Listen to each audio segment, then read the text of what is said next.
Hello, good afternoon, Prof. Lisa. Hello, how are you? Yeah, I'm good. How are you Good. today, Prof? Oh, call me Lisa. Okay. We are distant enough, but we need to shorten the distance. All right. We hope to see you offline on Brawijaya someday. Yes, yeah, it will happen. It will happen. Okay. Hello, So Lisa. Hello, Nice to Ferry. see you. Lovely to see you all. Okay, how are you? Everything is good? Yeah, I'm good. I'm good. It's the end of the year, so I'm a little bit tired. You know, You it's are the end very of busy now, yeah? yeah, busy. You know. Yeah. Thank you for Students keep us coming. busy. Yeah. But in a good way. Okay. Yes. Thank you for coming, Lisa. No problem. No problem. It's a pleasure to serve. I hope it's useful in some way. Thank you. Yes. Okay, since Prof. Lisa is already joined with us, so we can start our 3-in-1 program now. Bismillahirrahmanirrahim. Assalamualaikum warahmatullahi wabarakatuh. And good afternoon, the honorable speaker for our today's session, Prof. Lisa Magnani from Macquarie Business School, the honorable head of economics department, Bapak Dr. Herpol Ferry Prasetya, and the participant for today's session. So today we have our 3-in-1 series titled Local Development and Global Production Network. But before we continue with the discussion, let's first hear some opening speech from the head of economic department, Bapak Dr. Herpol Ferry Prasetya. The screen is yours, Pak. Okay, thank you very much, Girin. And thank you again, Lisa Magnani, as a professor in Macquarie University. And previously, you are head of economics department, right? Yeah, and currently you are also busy as a lecturer.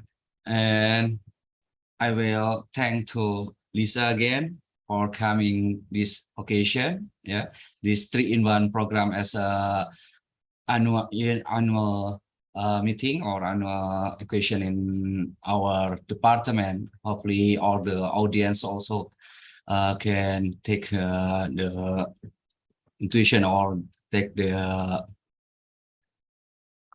another things. Yeah. Okay. I think that is our welcoming speech from the economics of department of economics department from Brawijaya University. Thank you. So, Assalamualaikum, selamat pagi, selamat sore, yeah. Good afternoon, Lisa. Yeah. Thank you. Thank you, Pak Ferry, for the welcoming speech. And for today's discussion will be moderated by one of the lecturers in economic department, Ibu Citra Indraswari. And the screen is yours, Ibu Citra. Okay, thank you, Mr. Girindra Megapaksi. Ladies and gentlemen, my name is Citra. It's give me a great pleasure to be the moderator for 3-in-1 series today. Okay, good afternoon, Professor Lisa Magnani. Oh. Hello, Citra. Lovely to meet you. Yeah, thank you for your time to be here. Oh iya, sudah nyampe, Bu? Oh iya, Bu. Okay. Okay. Before we start our session, let me tell you how this workshop will run. Our speaker will present the material for about 45 minutes. Ladies and gentlemen, today's 3-in-1 series will be led by the topic local development and global production network.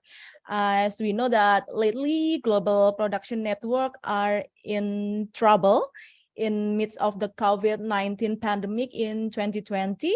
most countries, and people experience unexpected and get severe disruption in global supply chain, from shortage in critical medical supplies to certain food product.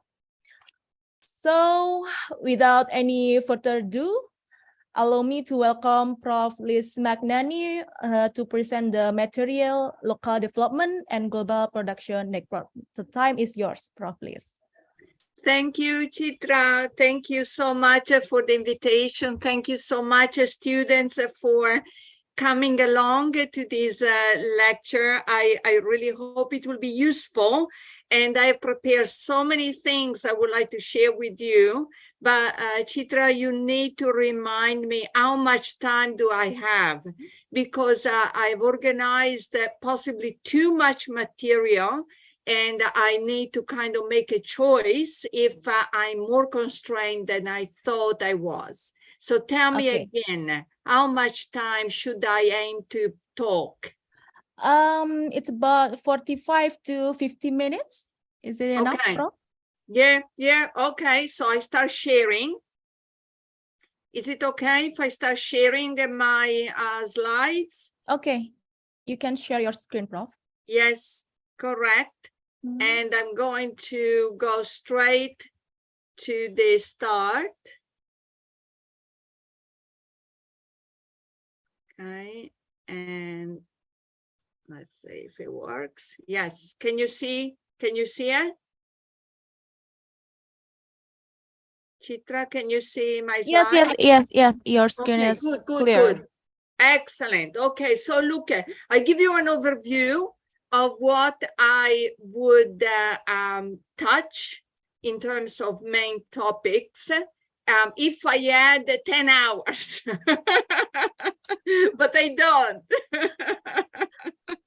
So I will be a little bit selective, but I do want to give you an overview because I think it's useful when the students will go through the slides. If you share the slides with them, they will have a little bit of a sense of direction of how the material kind of links in the various parts.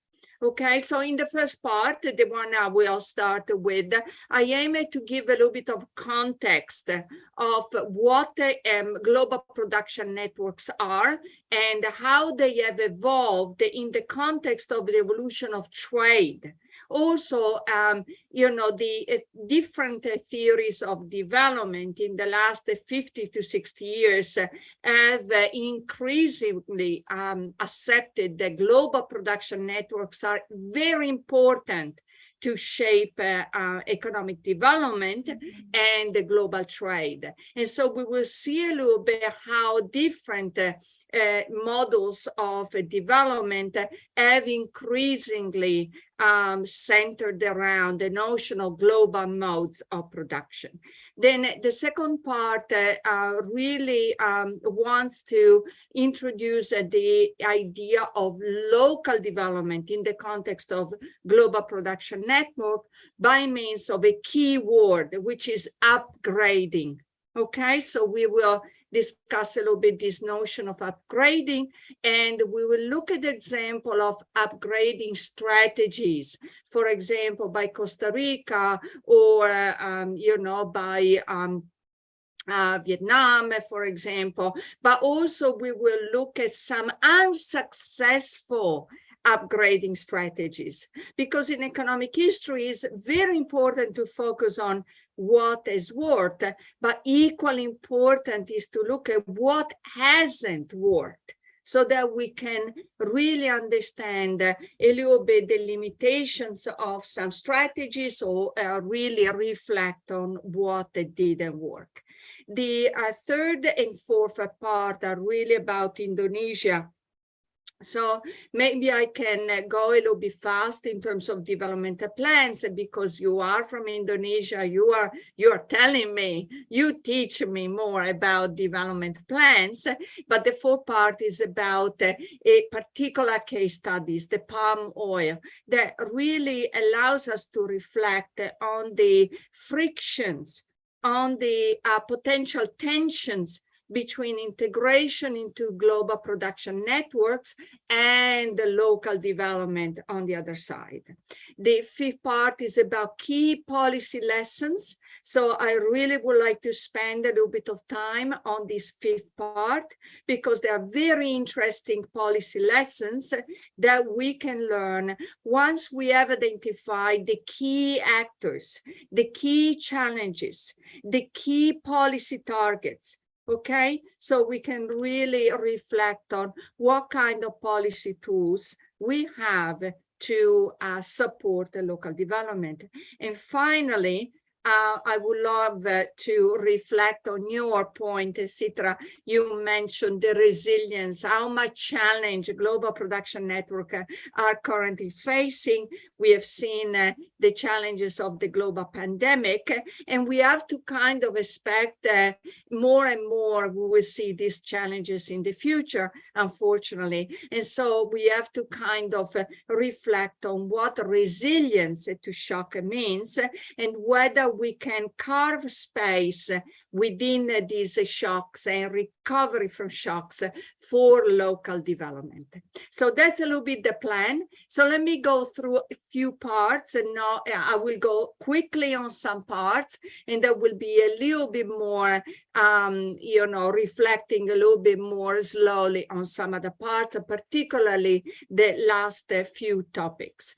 So we all know that international trade has dramatically changed in the 80s. Starting from the 80s, we have moved from trade between countries to trade, between intra-industry trade. And so in a way, that's exactly starting from the late 80s and early 90s, we have acquired a new language, what we call global value chains, global production network, and the importance of import as well as export.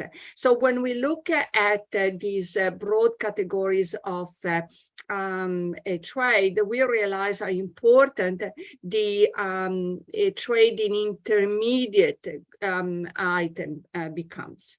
So the export and import by stage of processing really highlights the importance of a trade in intermediate goods and the predominance of trade within manufacturing. So within manufacturing, the role of import and export of intermediate goods. So what we have at the moment is an increasing integration of Southeast Asian economies, and in general Asian economies, integrating more and more through global production network. Here we see the importance of the transition of GDP per capita. So GDP per capita has overall an upward sloping trend, with a few kind of slumps due to the turbulence of the global economy, particularly during the Asian crisis, 97, 98, and then later on during the global financial crisis. Overall, the Asian economy has grown really strongly. And one of the key components of this more and more tightly integrated region from a point of view of trade is through the importance of foreign direct investment. So you can see a little bit in this table the importance of foreign direct investment for Japan, South Korea, Singapore, just examples. And this foreign direct investment are directing more and more towards Asia rather than outside of Asia.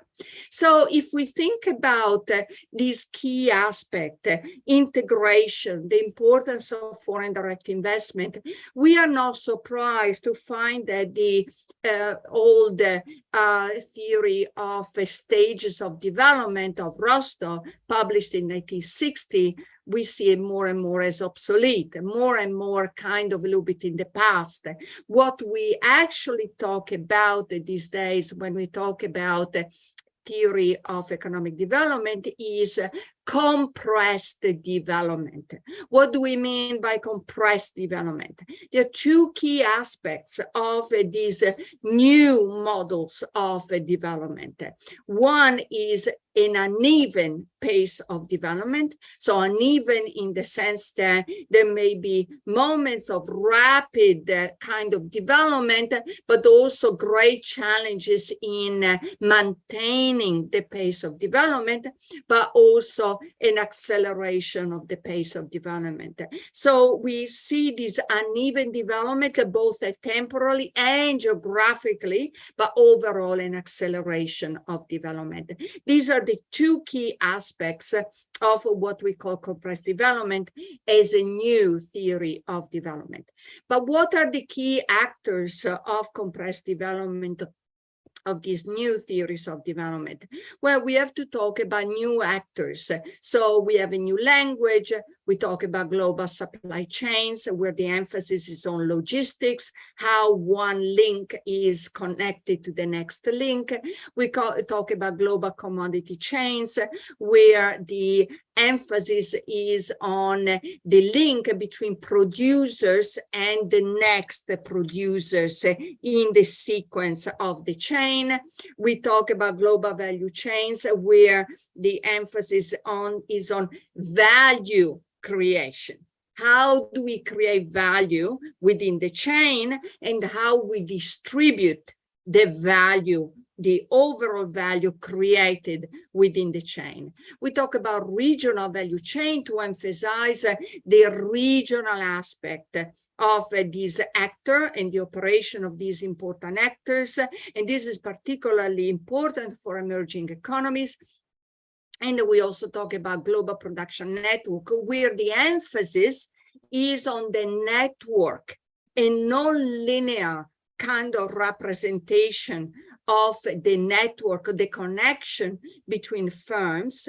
So rather than thinking about a big firm and then the next firm and then the next firm, kind of until we reach the final market, we talk about the network. And I'm particularly attached to the idea of the network. And I hope I will explain to you, I will have the opportunity to explain why I believe the global production network, the concept of global production network, is particularly important for local development. So at the microeconomic level, what is important to emphasize is the idea of disintegration of the firm. The fact that more and more the firm buys input of production and is itself producing input of production for another company. So this trade in intermediate goods and services are actually not only a dominant feature at the national level, but also define the relationship between firms in this global production network. So the idea of outsourcing, the idea of offshoring is dominant in this disintegration of the firm. So here I have a few examples. So the production of a Boeing, a big airplane, how the different parts are produced in different parts of the globe and they're reassembled. When we can have another example of computers, where the keyboards may come from Malaysia, the software may come from India, Japan may produce the monitor, the main memory may come from Canada, the driver may come from the United States, the plastic casting may be from Germany, and then somewhere everything is assembled and sold to the final markets. So one other dimension of this network of firms in global production network is the relationship through ownership, what we call the vertically linked foreign subsidiary and their parents. So the big yellow dot are multinational enterprises. They're often located in the global north, whether it's the United States or continental Europe or Japan. And then the orange lines define relationship of ownership or partial ownerships by the parent firm, the multinational enterprises, towards other firms that are partially owned or fully owned. And these, you can see that these orange links between parent firms and subsidiaries really cover the globe. Okay, so we have ownership, partial ownership relationship that really defined the notion of global production network. See, here we have an idea of the importance of the trade in intermediate goods. I don't go into details because we have already made the point that intermediate goods are really a dominant kind of category of trade. But you can see what is important is to see the top countries by volume of trade in intermediate goods. You can see China, Mexico, Malaysia, Thailand, India, Brazil, Turkey, Philippines, Indonesia as well, China, Argentina, Vietnam are the top countries in terms of volume and percentage of trade in intermediate goods. Okay, so I'm done with the first part and I want to dive into what is in global production network that is so important for local development and how local development is made possible, it's possible within global production network. So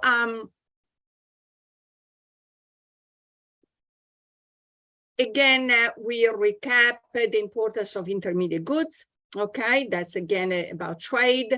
And again, we talk about a little bit of, I'm going a little bit quickly here, but the idea of trade and relationship between nations as a context within which we talk about local development is not new. Okay, we have to go back to post-colonial theories of trade, you know, dependency theories, world system theories, where we can see how the global south was subjugated to the global north by a relationship of trade and relationship that didn't really allow for or supported local development.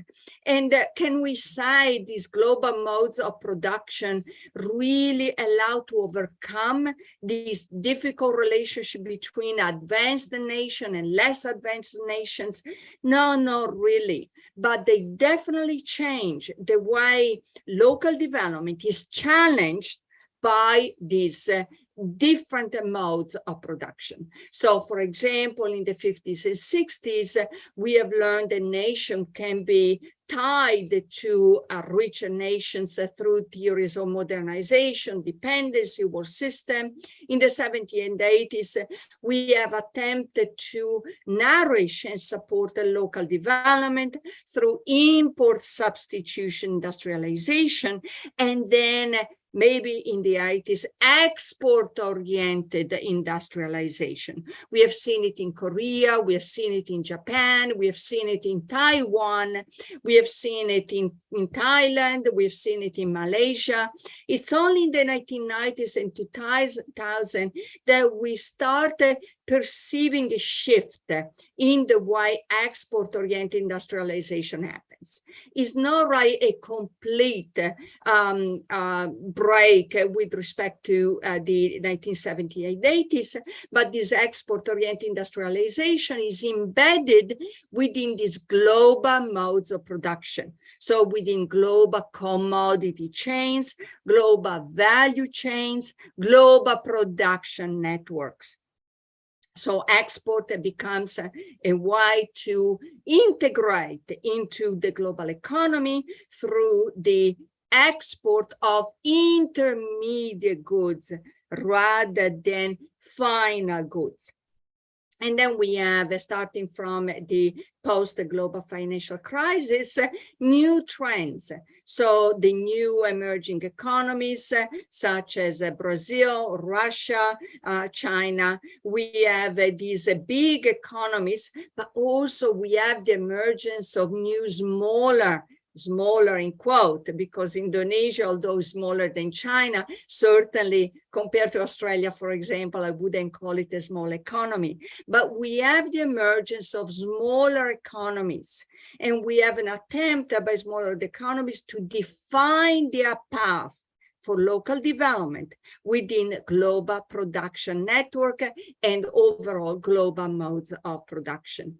So let's dive a little bit into theories of local development within global production network. One of the key one of the key theories in this context comes from Gary Jareffi from Duke University.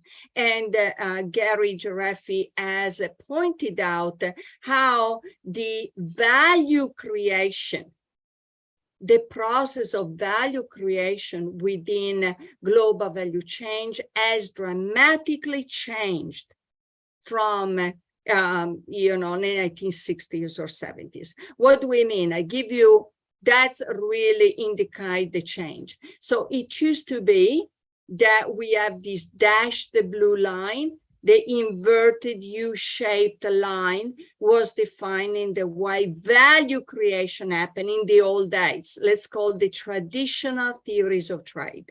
So value creation measured on the vertical axis, value added and profitability was high in the manufacturing activities, in the central activities that we see on the horizontal axis. So the horizontal axis aligns production processes and stages by differentiating between research and development, branding, manufacturing, logistics, marketing, and after-sales services.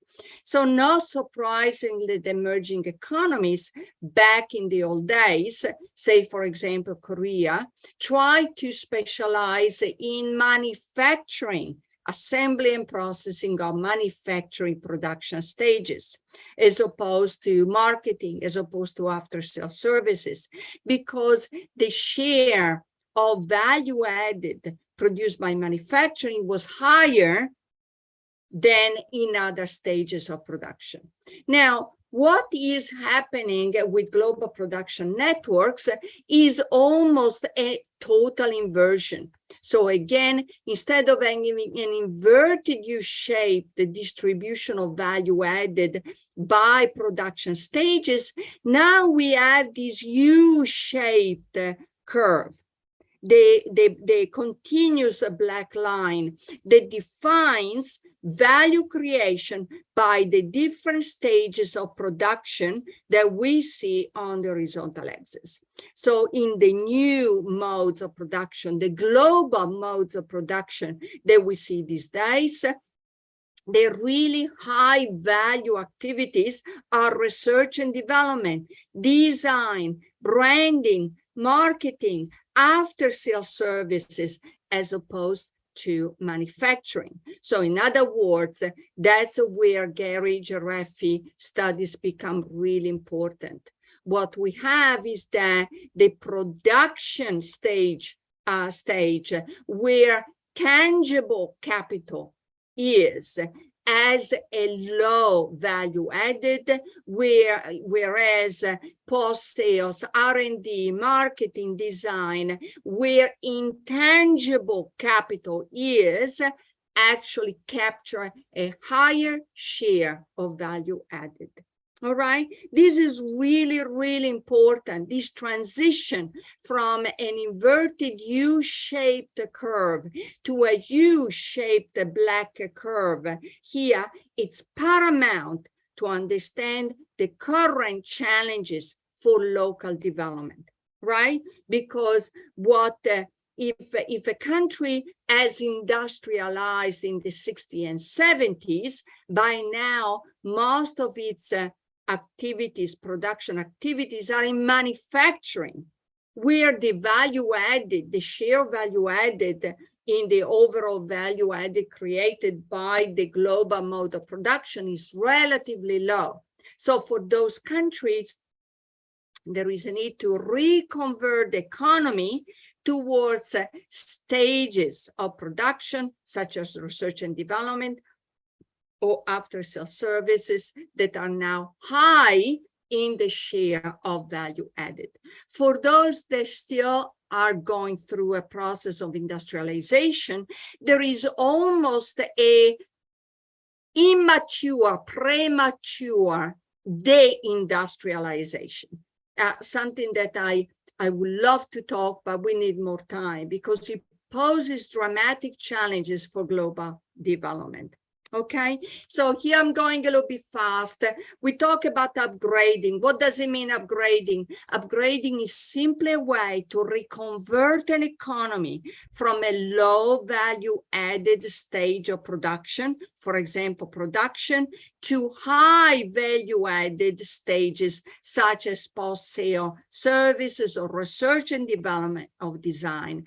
I'm sure that for you, economists of Indonesia, there is a little bit of resonance with respect to the 5 years plan that your government is trying to implement, 2020 to 2025. And I will return to it to understand how relevant that plan is in this context. So focusing on human capital, education, focusing on innovation, research and development is a way to move away from these relatively low value added stages towards high value added stages within the global production network's division of labor. Okay, all right, so I'm going a little bit fast here. I think I'm going to skip the examples, but please go through this example because they tell you the process of upgrading through which a country tends to move away from low value added stages towards high value added stages can occur in any sector. It doesn't need to happen manufacturing. This is an example of Costa Rica and Chile or Kenya and Morocco, where they attempt upgrading in agricultural production. So you can see that rather than focus on production, these countries tend to now specialize in distribution and marketing. And another example is packaging of cold packaging and processing of meat, for example, in Chile. An example that may be useful is the one of Taiwan that in the 70s attempted to create its own fully integrated companies. And that was a real attempt to move towards a branding stages of production, but Taiwan found it very difficult, so remained a little bit locked into production stages of development in the context of global modes of production. Okay, so I wanted to move a little bit towards this slide because it becomes relevant to understand the challenges for local development in the context of Indonesia. Often, with global production network, we see three big spheres of development overlapping. It's not simply economic upgrading. Economic upgrading mingles with two different other spheres of development, which are the social sphere of development, so social upgrading, and the environmental aspect of development, what we call the purple bubble environmental upgrading. And it's only by balancing the three balls, economic upgrading, social upgrading, and environmental upgrading, that we can achieve sustainable growth. Why? Well, it will become clear that some of the strategies to achieve economic upgradings may be less than attentive to the environmental upgrading, and that overall, sooner or later, is going to put a limit to the chances for sustainable growth. Okay, so I want to emphasize these kind of overlapping of the different spheres where policy issues become really relevant. When we talk about the global production network and the opportunity for local development, we will see how the literature has emphasized labor issues, development issues, for example, inequality issues, uneven development issues, ecological issues, the environment, but also financial issues, how different firms are prevented or less prevented to join global production network, depending on their size, for example. Small and medium enterprises have difficulty in achieving this process of upgrading because of their limited access to finance. So there is a financial aspect of a global production network and development through global production network. Overall, the state and the role of the state has been revamped by these new theories of development rather than diminished. So we went through a phase where the emphasis was on the market, so decentralized modes of decision making. But global production network more and more emphasizes the role of the state to balance the economic, the social, and the environmental upgrading. To balance labor, development, environment, financial aspects of models of development that rely on global production network. So let me go back, and again, I'm trying to go a little bit quickly here because I would like to show you a little bit how all this discussion comes together to illustrate the role of policy once we have understood the difference, how different development through global production network is with respect to the need to nourish local development. So this is a diagram that emphasizes how different foreign direct investment are very important, but inward and outward foreign direct investment are really important in different phases of development. So in the first phase, say in Indonesia in the 70s and 80s, it was the relevance was more inward foreign direct investment. Sorry, Japan in the 70s and 80s, it was more a matter of inward foreign direct investment. It's only later that we have a switch from inward to outward foreign direct investment. But foreign direct investment, it becomes paramount for development strategy in this context.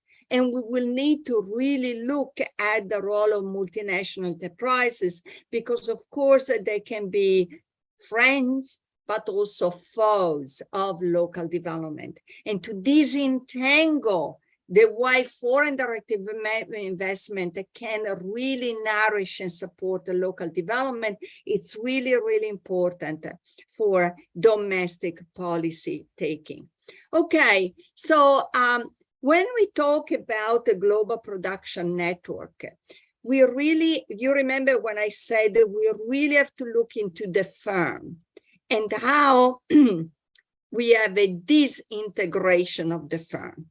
You remember? So it was just a few minutes ago. So in a global production network, we have a network of firms, but what kind of networks? So here in these different panels, we have different models, different ways that firms within a global production network can connect to each other. So at the very right, we have the integrated firm. There is one big firm that does it all, buys natural inputs of production and produces the final output, ready to go in the final market. But there could be many different ways to produce the same final commodity by breaking the integrated firm and by allowing these other firms to buy inputs, intermediate inputs from each other. So in this example, for example, we have a leader firm, and the leader firm is bringing in inputs and intermediate inputs from suppliers. So here there is another example where we don't have a lead firm, but rather we have a number of smaller firms linked and trading with each other for inputs of production and intermediate inputs. So the degree of coordination is very high in the integrated firm, but it's very low in this kind of setup, with everything in between. Now, of course, there are pros and cons of an integrated firm. An integrated firm, for example, can look after its own workers by adopting labor standards and checking the implementation of these labor standards. If we have a model like in the far left, we have very different challenges because we have the problem of coordination, that it doesn't happen within a firm, but rather it needs to happen across the different smaller firms that are connected in this network. There is another aspect of a global production network that I want to emphasize. There are equity and non-equity relationships among firms. So what does it mean? It means that if we have a leader firm, say a parent multinational enterprise, the multinational enterprise buys other firms that become subsidiaries of the multinational enterprise and or affiliated firms where the degree of ownership is a little bit smaller, say 20% or bigger. But there are other informal non-equity relationships. So relationships do not involve ownership or partial ownership of firms. These are more informal relationships in nature. For example, outsourcing. There can be market-mediated relationships that I was pointing out before, pose different challenges in terms of coordination or adoption of labor standards or adoption of environmental standards. There are other aspects that I want to emphasize, but let me skip this part and I will come back to it. There is, here I'm going a little bit fast, because this is about Indonesia, so I don't want to repeat aspects that you probably know very well. So the focus in Indonesia, I should probably learn from you. But we are aware of the fourth economic plan and how different the fourth economic plan is respect to the first or the second or the third, even just focusing on the last 25 years. So we have moved, we are trying to move away, Indonesia is trying to move away from reliance on natural resources towards building competitiveness, not only on natural resources, but also on human resources. So making the economic structure more solid, stronger, but taking care of innovation and really nourishing the innovation-based economy. So in this context, you can see how natural resources, yes, they are very important and they are national treasures, but more and more capital and technology and innovation are really pivotal in this fourth economic plan from 2020 to 2025. So a lesser importance of factor-driven development and more innovation-driven development. And if you think about it, it makes a lot of sense. Think about our discussion of upgrading, that they need to develop through upgrading in the context of the creation of value within global production networks.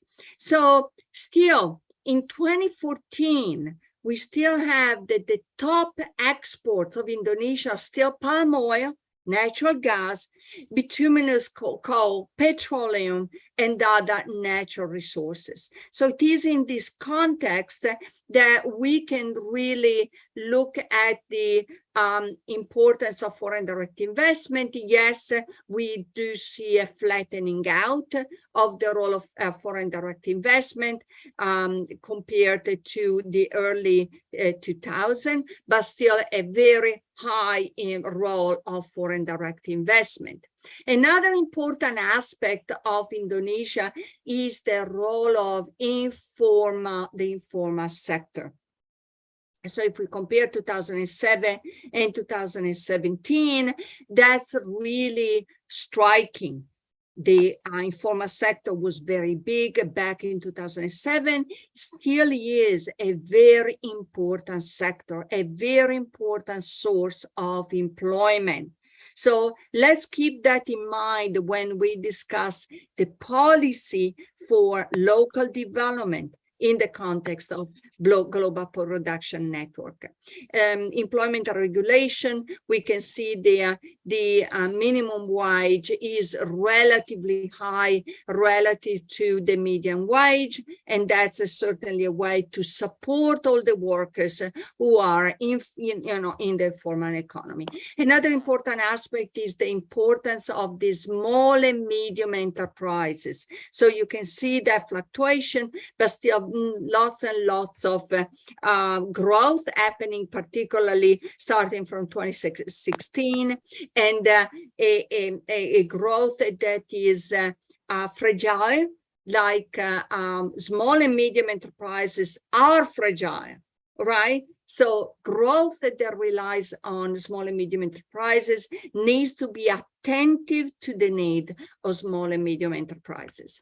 Okay, so there is always the possibility of a vicious cycle where small and medium enterprises are so dominant in an economy, but they also have low productivity, they are unable to compete, they go for cheap labor, and that means that they can't really invest, they don't have incentives to invest in innovation and human capital, and that perpetuates a vicious cycle that it's bad for the economy, but particularly bad for low-skilled workers, and particularly bad for families that rely on low-skilled labor. So there is a little bit the need for Indonesia to keep focusing on inequality. The Gini coefficient has gone up in the first part of the year 2000. It has flattened out starting from 2011. It has declined starting from 2015. But we also have to be aware that global production network and shocks to global production network and the role of intangible capital, branding, research and development put a dent on our ability to limit inequality. The importance of intangible capital is something to look after, in the sense that intangible capital goes hand in hand with increasing inequality. The link is complex, and I don't have the time to dwell on this role on intangible capital, but remember that upgrading is moving towards activities that are intensive in intangible capital. And there is there a challenge for continuing with this decline of the Gini coefficient, decline in inequality. Okay, so I now wanted to get a little bit into the palm oil, and I go quickly because I do want to get into the last two topics. Okay, so I'll go a little bit quickly, and I tell you why it's so important to look at palm oil. Palm oil is part of a global production network. All right. So here you see the different stages of the palm oil production, from the plantation, from the fresh fruit bunches transported and producing crude oil. And then the crude oil is sent to refineries. And then palm oil is transported to the manufacturing facilities. And these manufacturing facilities are all over the world. So in most recent time, you can see that this is Indonesia, the dark green. You can see the production and exporting of crude palm oil has peaked towards 2009 to decline in terms of millions of tons of crude oil in the following years, while other, for example, Malaysia has grown its share of production of crude oil. What Indonesia has managed to do is to upgrade towards the production of refined oil, palm oil. Okay, but let's see a little bit at the expense of what. There has been losses of rural spaces, loss of customary lands, loss of flexible rural livelihood, loss of diverse ecosystem. So that is the price that Indonesia is paying for this dominance of export in crude or refined palm oil.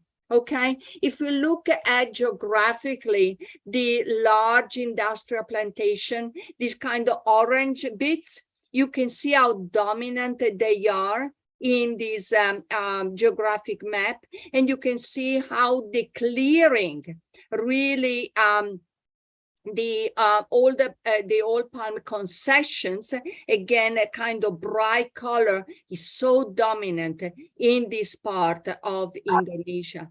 And you can see, in other words, the tremendous impact that crude, the oil, palm oil production has had on the deforestation. This is just a Kalimantan, Borneo, from 1950 to 2020, but you can see the tremendous impact of deforestation in Kalimantan. That is a byproduct of the tremendous growth in palm oil production and plantation. So not surprisingly that Indonesia has paid a tougher price in terms of greenhouse emissions, particularly from 1990 to 2014. Hopefully, in the next few years, Indonesia will manage to drive down this impact of palm oil production. So again, I wanted to mention the palm oil production because if you remember, one of the challenges of global production network is to combine economic upgrading with social upgrading. How families are doing in this process of gradual integration into production network, how the environment is doing. What is the status of ecological upgrading? So it's the three spheres, how they overlap, how the state manages to combine and balance finance with development, with labor, you know, these bigger challenges that come out. So I'm moving now to an important part of my talk, which are key policy lessons. Okay, so let me drink some water before I start this important part.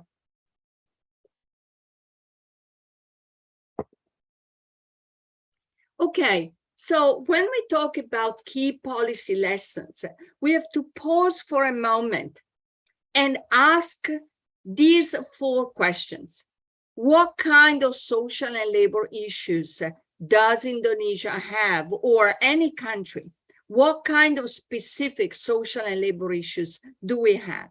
What are the key actors that we need to look after, while at the same time make sure that they help us in addressing the social and labor issues? What are the key institutions that help us implementing these key policy lessons, and in general, what are the key lessons that we can learn from other examples, other countries or regions, other pilot policy programs. Okay, so if we listen to the International Labour Organization, it becomes clear that decent work is a key challenge of our time. What does decent work means?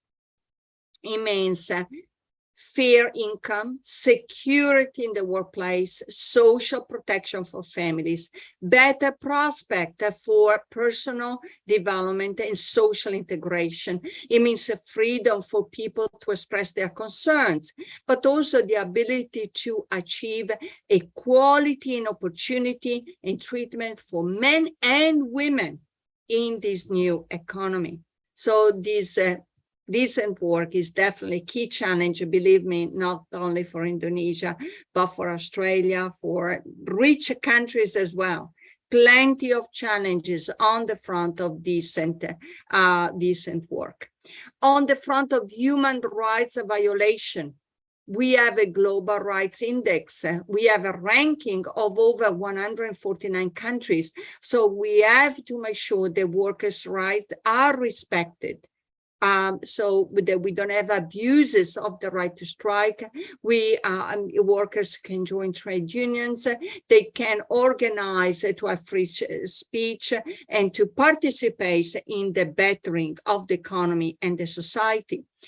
What about the informality of work?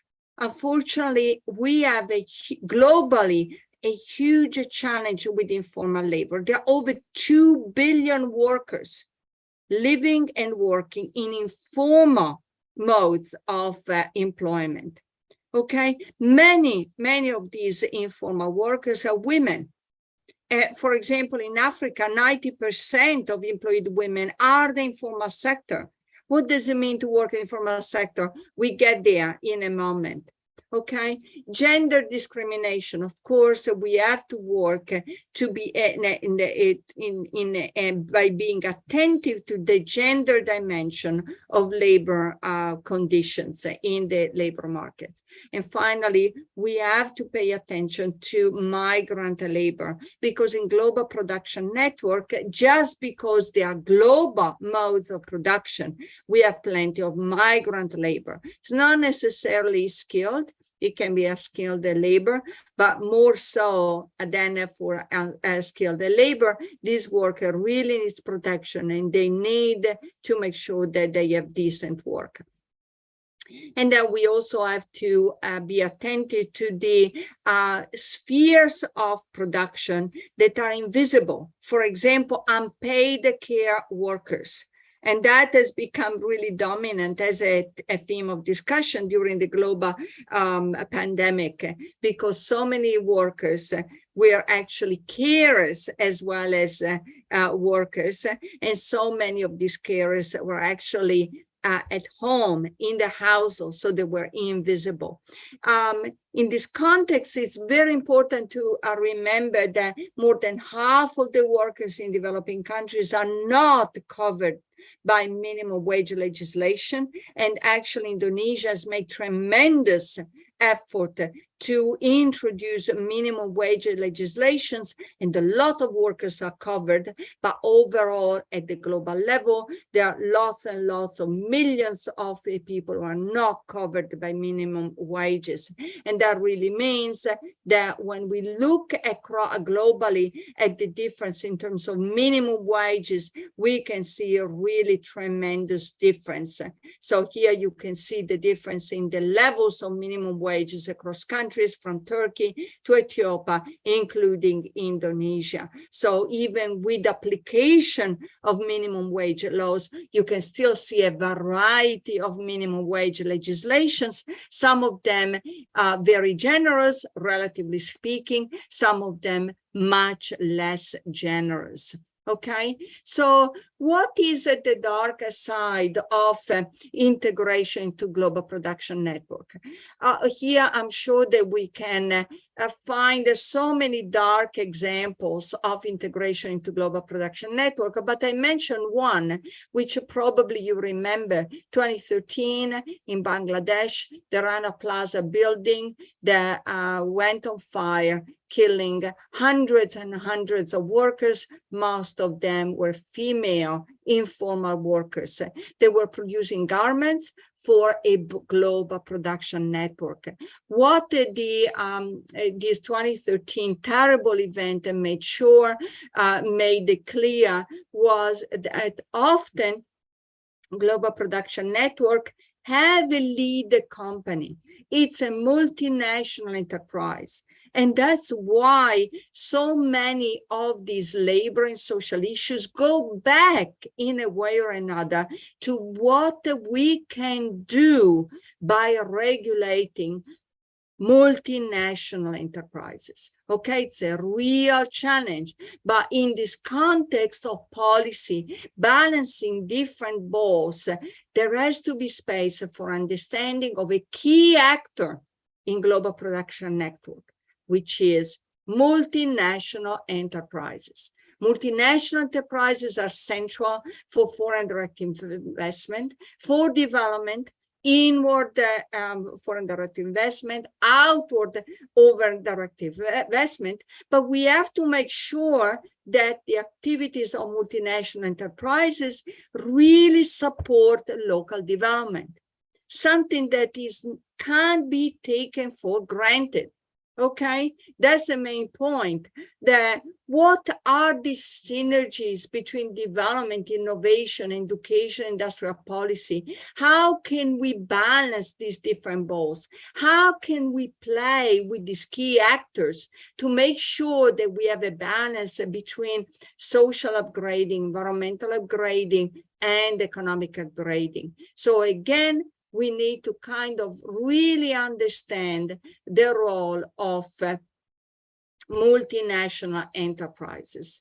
So in the last few years, the attention has been, yes, wages are important, but multinational enterprises are important from other viewpoint as well. So not only in terms of the wages they pay to workers, but also with other respect. Okay, so one of these respects has been the way low-skilled workers are treated, not only directly by multinational enterprises, but in the context of the network of firms. You remember, we have a network of firms. Sometimes we have a lead multinational enterprise, but we still have a network of firms within which the informal workers may find opportunities that are more or less conducive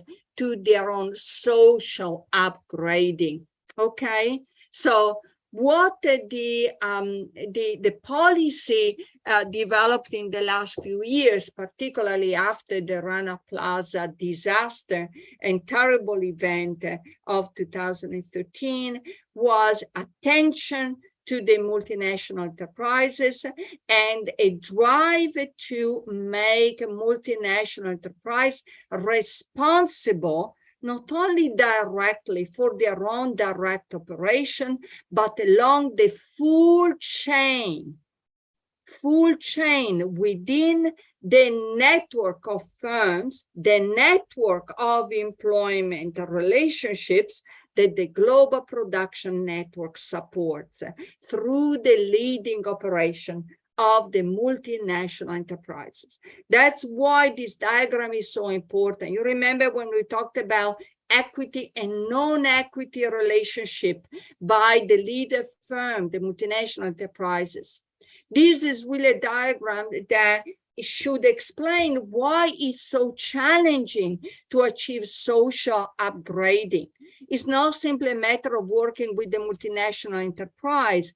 The multinational enterprise may own a few subsidiaries, a few affiliated firms, but there are also plenty of other firms that are not in equity relationship with the multinational enterprise.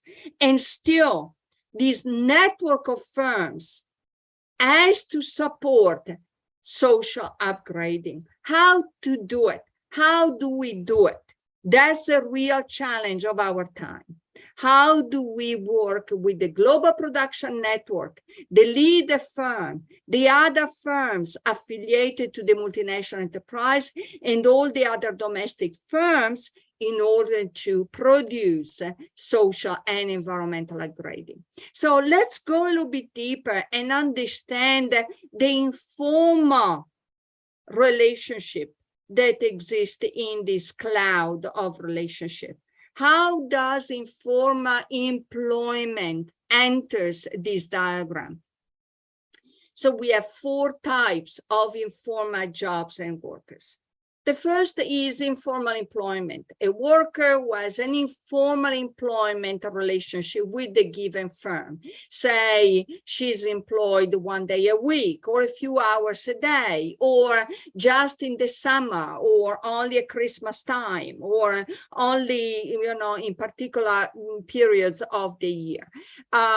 The second group is made of self-employed individuals. Now remember, self-employed can really mean that someone is working in her own backyard. So she's a full-time carer for children, for older individuals, and at the same time, she works as self-employed worker, possibly combining caring and non-caring activities, production activities, and reproduction activities. So a real challenge for many, many women, not only in Indonesia, but in the world as well, including the global north. The third type of informality is the informal enterprise. So an enterprise that is in the sort of black market or in the shadow market, not really fully recognized by the policymaker, but still providing contribution to this network of firms. The last type is the bazaar trader. It's an entity that produces or trades, but without a really well-defined organizational structure, without regular operation, even without a regular workforce, or even without regular facilities. Okay, so 4 different kinds of informal labor. And why is this so important? Because monitoring actors in the informal sector is so difficult. And it's only by recognizing the different kind of informal actors that we may gain insight about what policy may be more or less successful in this social upgrading. Okay, so what is important of this lesson is that there is a tension between asking the multinational,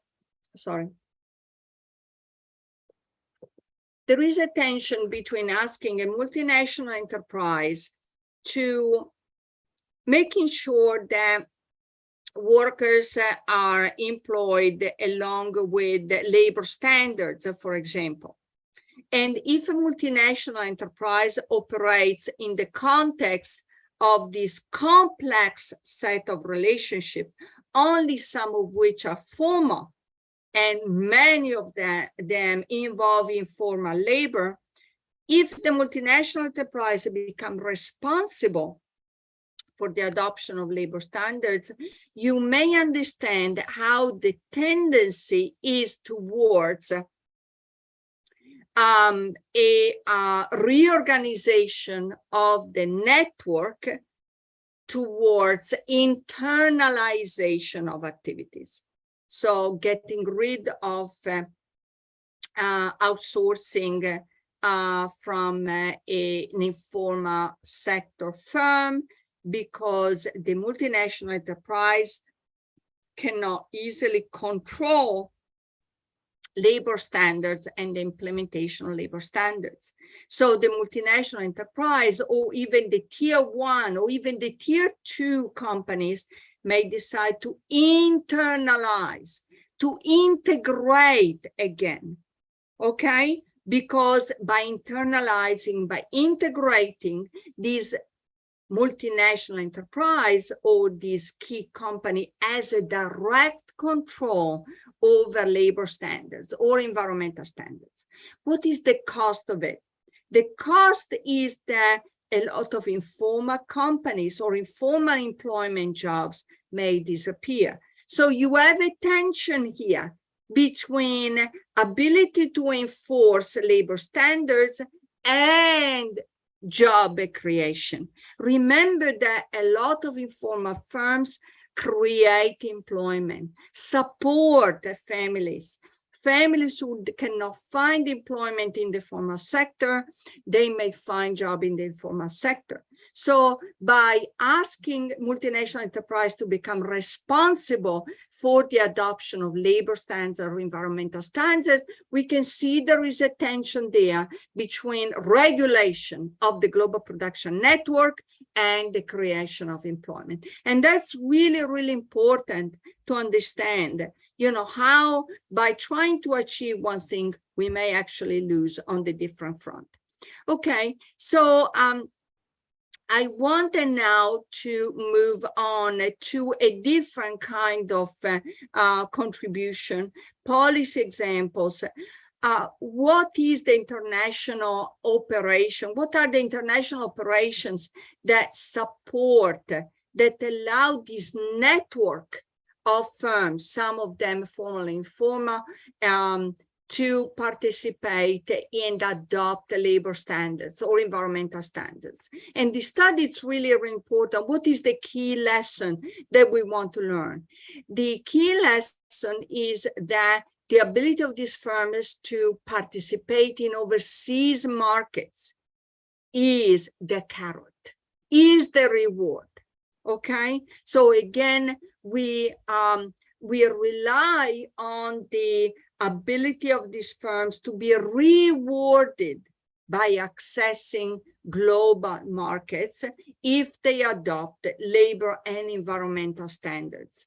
So it's the diagram that the study makes it clear is that we may have a difference in markups. So a developing markup can be low or high, and the salience of labor practice can be high or low.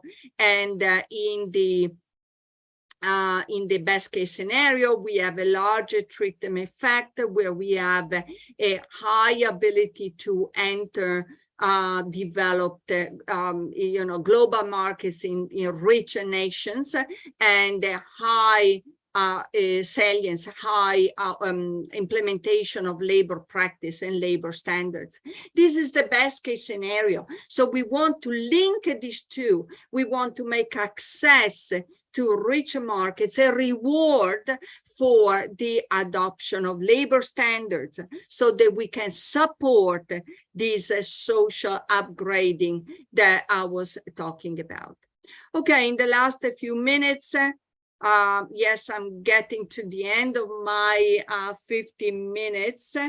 Actually, I'm a little bit past. Do I have a couple of minutes, Citra? Yes, Prof. Lisa, you have extended about 10 to 15 minutes. 15 minutes, perfect. Okay, I just wanted to kind of go quickly into a study that is close to me because I've done some work, but really it's everyone's wisdom that global production network have been shattered by the global pandemic. So the COVID-19 pandemic has really exposed the fragility of these chains and networks. Okay, in the same way the 2011 Japanese Fukushima disaster interrupted the global production networks that were headed by Japanese multinational. COVID-19 really revealed the fragility in so many ways. And when we say global production network, let's remember that so many people are directly or indirectly involved in the global production networks through global modes of production. Okay, so what we have to remember that the COVID-19 pandemics, as much as other shocks to global production network, often reveal three different issues. Okay, there is the issue of risk management within the global production network. How do we minimize the risk of these big shocks hitting the network and disrupting the production that happens through the network?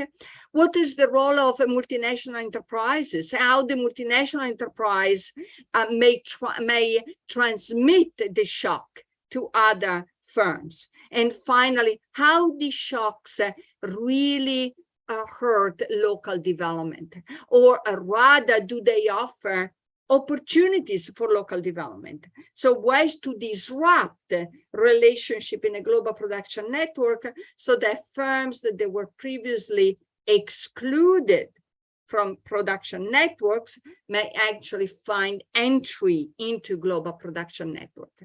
So I do this in the context of Korea. And I tested this hypothesis about transmission of shocks from the Japanese parent firm to the South Korean subsidiary firms and to the network of firms linked through non-equity relationship to the South Korean firms. So I test this propagation effect. The hypothesis 3, hypothesis 4 are about the diversification effect. So how do South Korean firms that are linked to Japanese multinationals, how they react to the 2011 natural disaster? Do they relate to local Korean firms in a different way? And this question is important to check how these big shock, exogenous shocks to the network may offer opportunities for South Korean firms to enter global production network if they were previously excluded. Okay, so I'm going a little bit quickly here, but I do want to share some of the results. Okay, so the results are here. These are the average treatment effect on the treated, what we call ATT. This is about the propagation effect.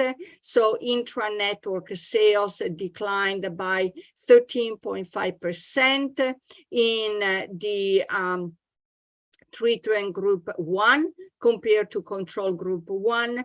The intra-network export ratio dropped by about 20%. So shocks do transmit within global production networks. Okay, that is really important. What is the second important point that I want to make? You remember when we were talking about the equity and non-equity relationships with the multinational enterprises. Yes, we find, myself and my co-author, we find that equity relationships actually make these propagation effects stronger. So this treatment group 2 is made up of firms that are fully owned by the Japanese multinational enterprise. And within this treatment group 2, the decline in intra-network sales and intra-network export is much bigger, statistically significant, bigger than in the previous treatment group. Okay, now what about the propagation, the diversification effect? Again, the diversification effect that I want to focus on is particularly important when it comes to this effect, the extra network procurement ratio. That's really the reliance for procurement from companies in Korea that were not a part of the global production network before the 2011 shock. Okay? So this procurement from these previously excluded firms actually rose after the shock by about 10%. So that means that shocks, negative shocks, even negative shocks disrupt the global production networks, but in some way they can offer opportunities for previously excluded firms to enter these global production networks.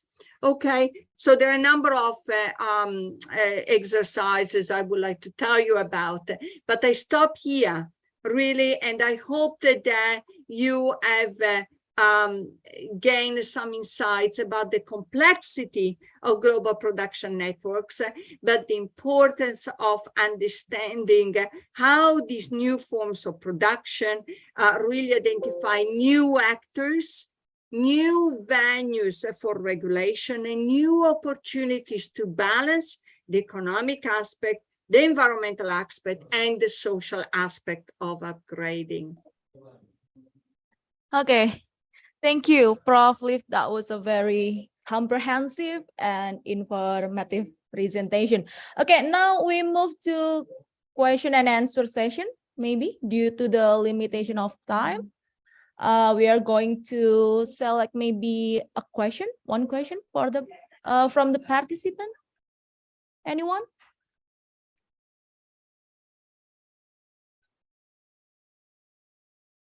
Okay. Okay. Okay, Prof. I have one questions about this global production networks. The emergence of global production network and global value chain raises inequalities in economy. In your opinion, how to upgrading in Indonesia, our local supplier, our farmer, or our traditional firms to moving out from the lower value added activity so they can capture more gain in global economy? Yeah, very, very good question. So I can offer two insights based on the economic works that I've read. The first one is the role of finance. And the role of finance is really important because innovation activities, the renovation and the upgrading of production facilities really require investments. And often small and medium enterprises that Indonesia is rich of and they support employment don't have an easy access to financial resources external to the firm. So financial resources that are through banks or through equities. Okay, so these are the external sources of finance, and external sources of finance are particularly inaccessible for small and medium enterprises. So small and medium enterprises often rely on internal finance or profits, their own profits, their own savings. Okay, that poses challenges. What we have seen in other countries, for example, Vietnam is a good example. During the global financial crisis, they enacted policies that were particularly attentive to small and medium enterprises, particularly attentive to the financial resources available to small and medium enterprises, and they managed to support the innovation activities even in 2020 at the start, at least, of the pandemic. So that's the first lesson that we can learn, paying attention to financial resources and the way small and medium enterprises struggle with that.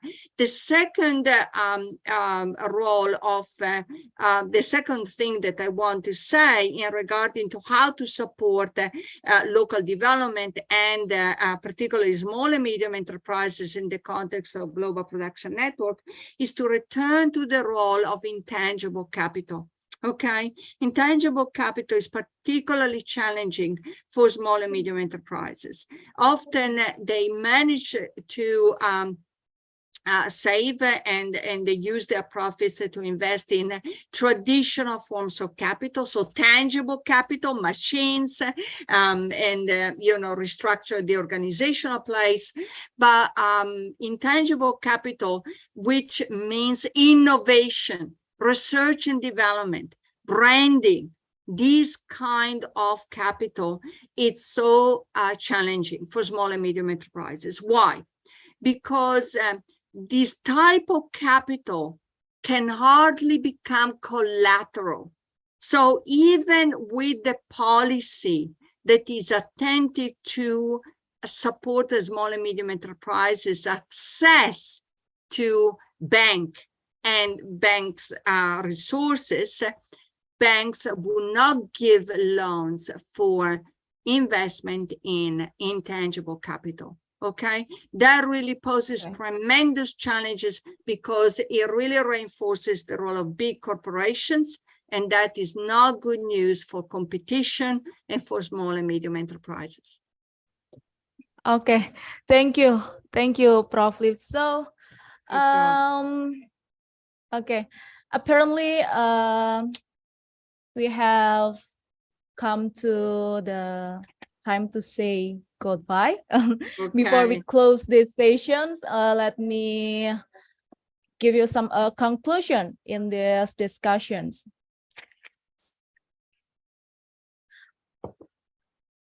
Understanding and conceptualizing the global production network is challenging, but also a vital important task. As for Indonesia, in this case, Indonesia relied to foreign direct investment and informal sector.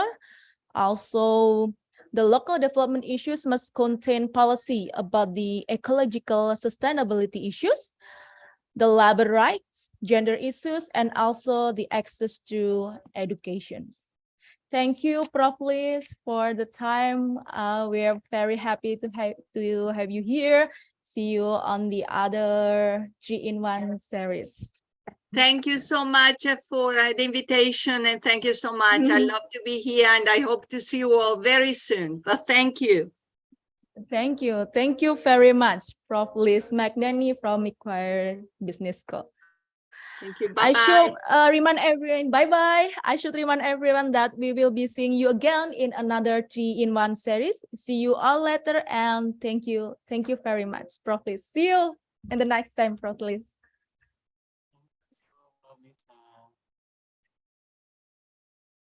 Prof. Liz Magdani, are you still there? Ah, sudah hilang orangnya. Aku belum minta ininya.